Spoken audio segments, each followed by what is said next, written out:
दोस्तों नमस्कार, मैं आपका दोस्त क्रमपाल और आज मेरे साथ स्क्रीन पे जुड़े हुए हैं सुरेंद्र चहल जी।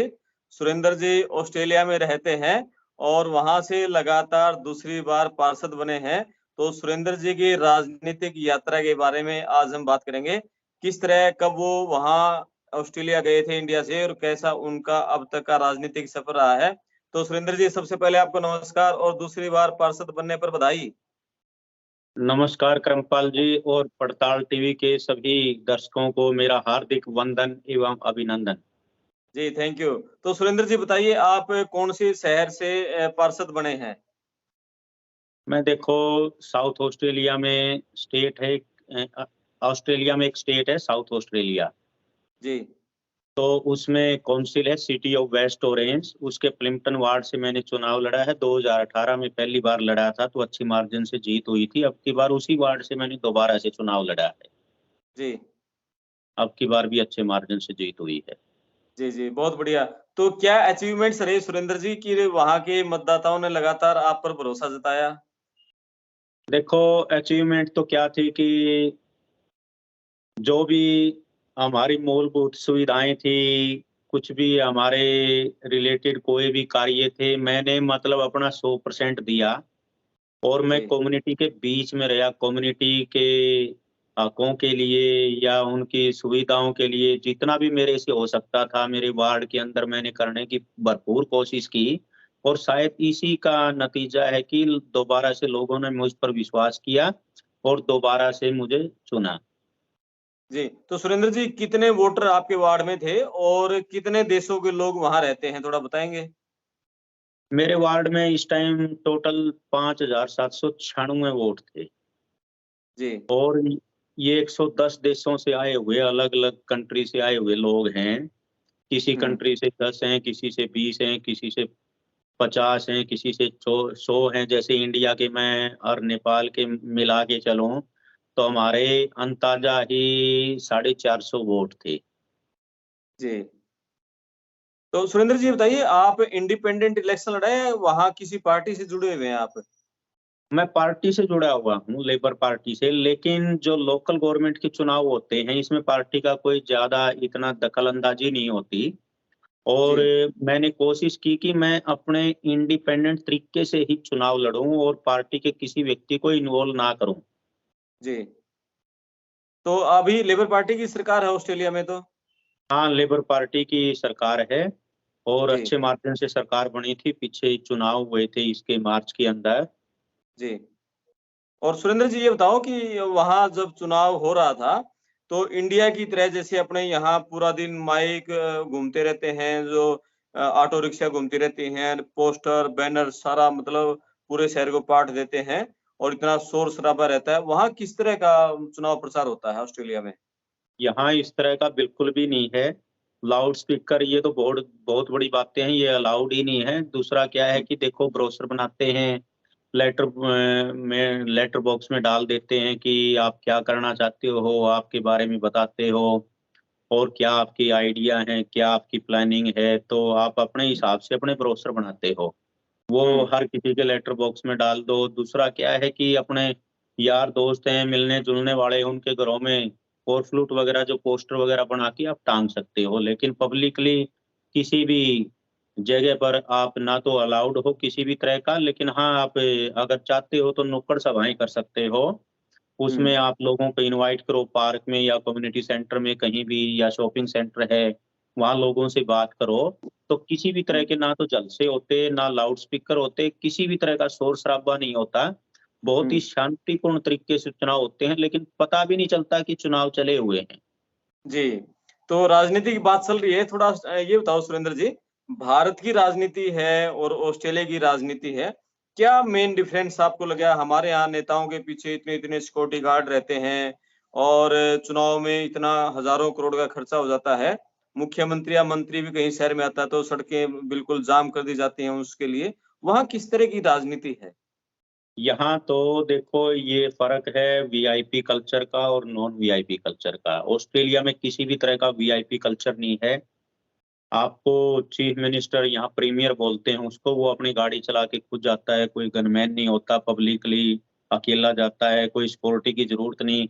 क्योंकि सिक्योरिटी की जरूरत जहां वहां पड़ती है जहां पे लोग गलत काम करते हैं या करप्ट होते हैं। हमारे देश में तो क्या है कि क्रिमिनल लोग हैं, उनको भी लोग एमपी एमएलए बना देते हैं और उनके जीतने के ज्यादा चांस होते हैं। यहाँ पर ऐसा नहीं है, वो चुनाव ही नहीं लड़ सकते। तो जी सिक्योरिटी की जरूरत कहाँ पड़ती है? हमारे देश के अंदर तो क्या है कि ज्यादातर लोगों का जो टैक्स मनी है वो वीआईपी लोगों की, सो कॉल्ड वीआईपी हैं ये, हम्म जनता के द्वारा चुने हुए हैं और अपने आप को मतलब इतना बढ़ा चढ़ा के दिखाते हैं। 10-10 गाड़ियां सिक्योरिटी की चलती हैं, 10-10 गाड़ियां दूसरे उनके लोगों की चलती हैं। ये दिखावा ज्यादा है अपने देश के अंदर। जी तो इस तरह का कल्चर ऑस्ट्रेलिया के अंदर बिल्कुल भी नहीं है। तो हम्म मैं मेरी उम्मीद है कि कभी न कभी आगे आने वाले 50 सालों में हो सकता है इंडिया के अंदर इस तरह का हो जाए, लेकिन मुझे नहीं लगता कभी होगा, लेकिन हम जी उम्मीद कर सकते हैं। जी जी जी।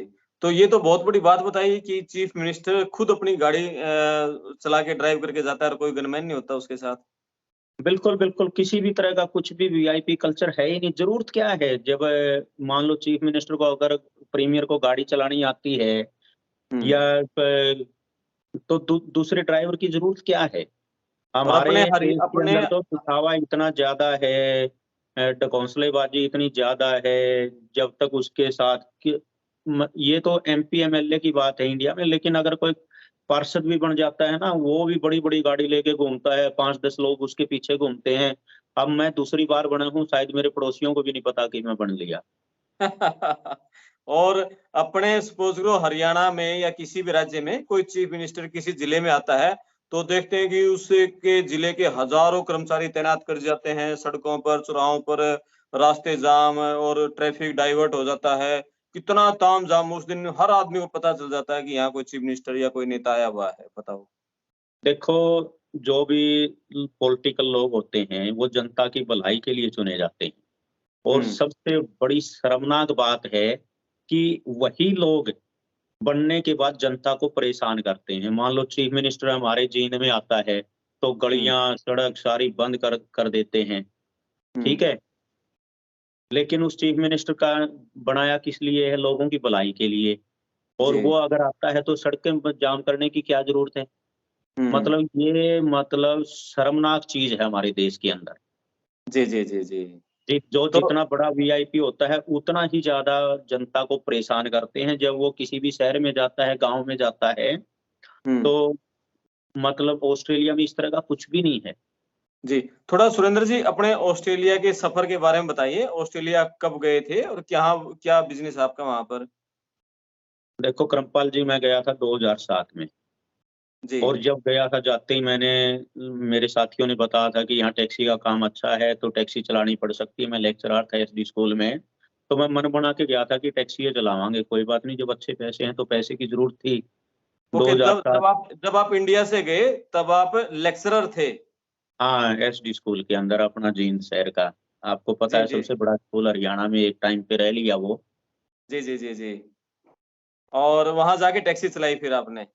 टैक्सी चलाई और टैक्सी चलाई इसी वजह से मैं आज काउंसलर हूँ। अगर मैं जॉब करता, कोई और काम करता ना, शायद मैं हुँ, काउंसलर नहीं होता।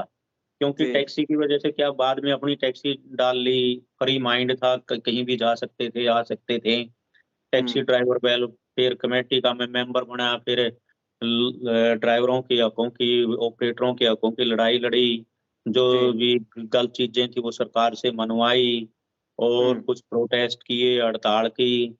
तो हुँ, उससे लोगों के बीच में, नज़रों के बीच में आया। यहाँ की नेशनल न्यूज़ है, चैनल 7 और चैनल 9 पे कई बार हमारी जब हड़ताल की तो हमने इंटरव्यू वगैरह दिए, तो लोगों को पता चला कि इस नाम का भी कोई है, तो उसी से मुझे बूम मिला था। जी, और जी, जी। टैक्सी चला कर के मैं अब खुद अपना बॉस। हुँ, अ, तो इस तरीके से हम स्टेप बाय स्टेप आगे बढ़ते गए और टैक्सी के अंदर ही फिर मैंने क्या किया कि जब मैं जिस एरिया में अब हूँ, 3 साल बाद इस एरिया में मूव हो गया था। अब तो 12 जी। साल हो गए मैंने इस एरिया में रहते। हुँ, तो मैं अपने एरिया के अंदर ही काम करता था। तो लोगों जी। से संपर्क बनाए, अ, उनके नंबर, मोबाइल नंबर, नाम, एड्रेस सारी चीज़ें मेरे रिकॉर्ड में थी। मैंने सोचा क्यों ना कि अब अच्छा नेटवर्क बन गया है तो चुनाव लड़ा जाए। 2018 में मैंने पहली बार चुनाव लड़ा था जी, और उस टाइम मैंने कोई भी पॉलिटिकल पार्टी ज्वाइन नहीं कर रखी थी, इंडिपेंडेंट चुनाव लड़ा था और हम्म, पहली बार में ही अच्छे मार्जिन से जीत हुई थी। जी, इसके बाद अब 2022 में 4 साल बाद दोबारा फिर चुनाव थे। अब तो मैंने 2019 में लेबर पार्टी भी ज्वाइन कर ली थी। लेकिन जी, यहाँ पर क्या है कि लोकल गवर्नमेंट के चुनाव होते हैं ना, उसमें पार्टी का कोई रोल नहीं होता। ह जी, हर कोई व्यक्ति अपनी व मर्ज़ी से कोई भी चुनाव लड़ सकता है, पार्टी डिसाइड नहीं करती। हम्म, तो इस बार भी मैं बताऊँ कि ऐज़ ए इंडिपेंडेंट ही चुनाव लड़ा था, पार्टी की ना तो कोई मदद ली और ना मैं लेना चाहता था। जी। तो नेचुरली इस जीत के बाद लेबर पार्टी से जुड़े हुए हैं, उसमें आपका कद तो बढ़ा होगा पार्टी में? देखो, जब आप कोई भी चुनाव दूसरी बार जीतते हो, तो हुँ, आपको खुद भी मतलब मोटिवेशन मिलती है कि आपने पिछले 4 साल में अच्छा काम किया होगा, तो ही लोगों ने चुना है। इंडिया की जी, तरह तो है नहीं कि आप बड़े घर से हो या कि बड़े आदमी का आपके ऊपर हाथ है, तो लोग वोट देंगे। यहाँ पर हुँ, अगर आप काम करके दिखाओगे, तो ही आपको लोग वोट देते हैं। बहुत ही जागरूक मतदाता हैं। हुँ, और मेरे लिए सैटिस्फैक्शन इस तरह इतनी है कि मैं बता हुँ, नहीं सकता कि पहले मैं सोचता था हो सकता है मैंने कुछ गलत काम कर दिए हों क्योंकि फर्स्ट टाइम था तो इतनी नॉलेज भी नहीं थी। लेकिन जी, आहिस्ता-आहिस्ता नॉलेज बढ़ती गई, करते गए लेकिन आखिर तक ये संशय थी कि हो सकता है मेरे से कोई गलती हो गई हो, लोगों को हुँ, समझ नहीं आई हो और लोग सैटिस्फाई नहीं हुए हों। लेकिन इस इलेक्शन के बाद जब ये जीत हुई तो मुझे बिल्कुल सैटिस्फैक्शन है कि मैंने पिछले 4 साल में अच्छे कर्म किए होंगे, जिस वजह जी, से लोगों ने मुझे दोबारा चुना। जी, बहुत अच्छा सुरेंद्र जी। और हमारी दोबारा फिर आपको बधाई कि आप लेबर पार्टी में आगे तक जाएँ और वहाँ पार्लियामेंट का चुनाव भी जीतें। और पीछे अपनी बात हुई थी, आपने बताया भी था कि पार्लियामेंट के चुनाव में भी आप दावेदार थे वहाँ से, टिकट हाँ, के। बिल्कुल धर्मपाल जी देखो हर कोई व्यक्ति होता है, उसकी इच्छाएँ होती हैं कि अगर काउंसलर है तो मेयर बनेगा, फिर एमपी बनेगा। तो मेरी भी अपनी इच्छाएँ हैं लेकिन मैं कोई जल्दबाज़ी नहीं करता इस काम में। जी, मैं क्या है कि सबसे पहले ग्राउंड लेवल पे काम करना चाहता हूँ। हुँ, जब लोगों को लग जाएगा कि हाँ, ये बंदा अच्छा है, अगर पार्टी टिकट देगी तो ठीक है, नहीं देगी तो ठीक है, वो पार्टी जी, ने डिसाइड करना है। लेकिन लोगों के दिलों में बसना मेरा ये सपना है कि लोग मुझे चाहें, मेरे एरिये के लोग मुझे चाहें। और जी, जब लोग चाहेंगे तो मैं इस चीज़ की परवाह भी नहीं करता कि मुझे हुँ, पार्टी की टिकट मिले, ना मिले, मैं चुनाव लड़ूँ, ना लड़ूँ। लेकिन हुँ, लोगों के अंदर मेरे प्रति मतलब प्यार होना चाहिए, इज़्ज़त होनी चाहिए और उसी के लिए मैं तत्पर रहता हूँ कि अगर कोई मेरे वार्ड के अंदर किसी को कोई समस्या होती है, तो मैं उसका समाधान करने की पूरी-पूरी कोशिश करता हूँ। जी, सुरेंद्र जी, बहुत बढ़िया।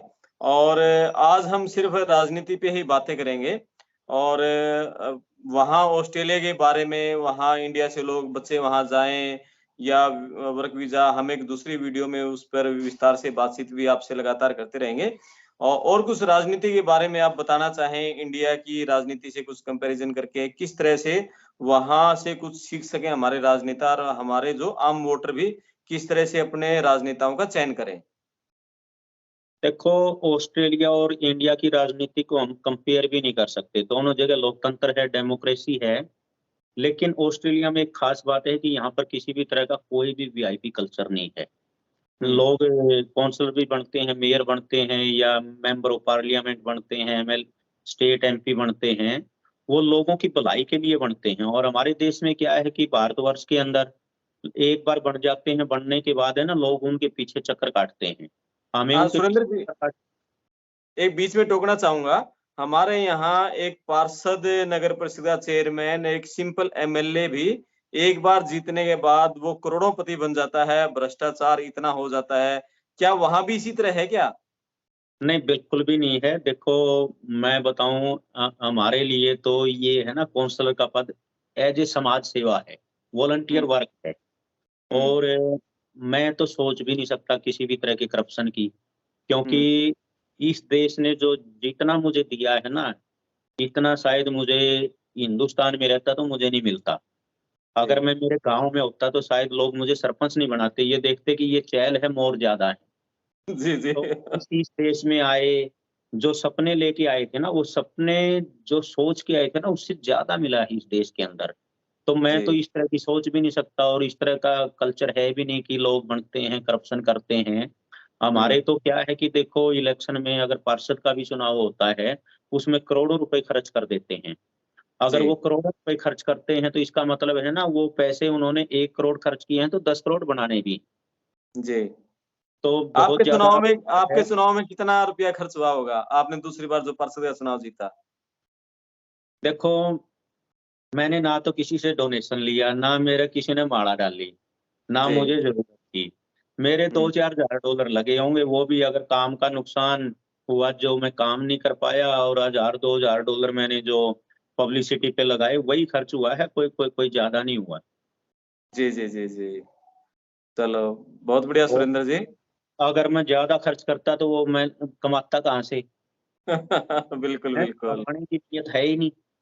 जी, जी, जी, जी। इंडिया में तो एक पार्षद भी बन जाता है या गाँव में सरपंच बनता है, एमपी, एमएलए तो बहुत बड़े लेवल की बात होगी। वो करोड़ 2 करोड़ लगाते हैं, तो इसका मतलब ये होता है कि वो 20-30 करोड़ कमाने भी गए उसमें से।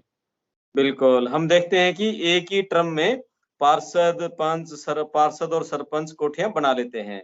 जी, सुरेंद्र जी बहुत-बहुत बधाई और आपकी ये पारी बहुत अच्छी रहे और पड़ताल टीवी की तरफ से आपको शुभकामनाएँ और उम्मीद करते हैं कि आप एमपी के इलेक्शन में आपको लेबर पार्टी की टिकट मिले और बहुत-बहुत धन्यवाद आपका। नमस्कार कृपाल जी, आपका भी बहुत-बहुत धन्यवाद और पड़ताल टीवी के सभी श्रोताओं का भी एक बार फिर से वंदन एवं अभिनंदन। जय हिंद, थैंक जय भारत, जय ऑस्ट्रेलिया। थैंक यू, नमस्कार, नमस्कार।